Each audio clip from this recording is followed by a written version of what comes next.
Pse Bilal Kasami shkoi me vetur për 150.000 eurosh në takimin e liderëve? Takimi i liderëve nuk ishte thjesht një takim politik, ishte një ngjarje që hapi shumë pikpyetje serioze. E para, pse kryetari i LSDM-s nuk mori pjesë? E dyta, pse Ali Ahmeti vendosi të marrë pjesë në këtë takim? Dhe e treta, më e diskutueshmja e ditës së djeshme, pse Bilal Kasami shkoi me BMW-n luksoze me targa 7777 RA.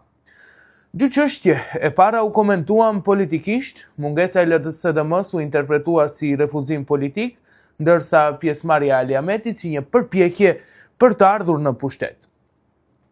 Por, paraqitja e Bilal Kasamit me një BMW prej rreth 150.000 eurosh u pa gjërësisht si çmenduri politike dhe budallallëk publik tipik për një lider të vogël që mundohet të shitet si madh.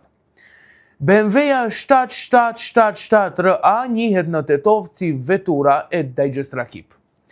Lidhja mes Bilal Kasamit dhe Dajgjës Rakip përflitet prej vitesh si një lidhje e errët, e mbushur me dyshime për korrupsion dhe favore kriminale.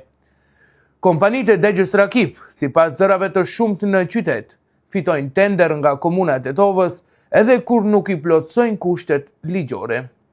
Kushtet rregullohen, procedurat manipulohen, por puna çuditërisht përfundon gjithmonë te Dajgja Rakip.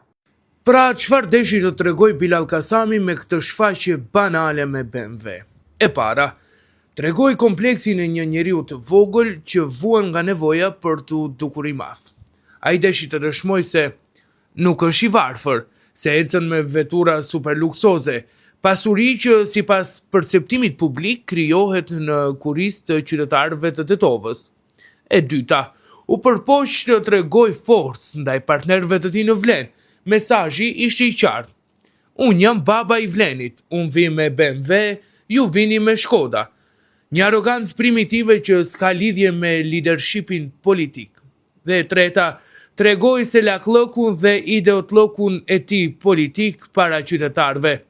Tetova e njeh mirë Bilal Kasamin dhe Dajgjën Rakip, kush kanë qenë, si janë pasuruar dhe si përfitojnë nga komuna, por askush nuk e priste që vetë Kasami me veprimet e tij publike të ekspozohej kaq hapur, duke dhënë përshtypjen e një njeriu që keq përdor komunën për ego personale dhe për të dukur i madh.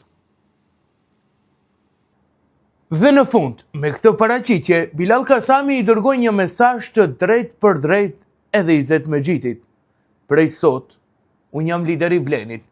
Çdo përpjekje jotja për t'u bërë i pari do të shtypet edhe me BMW.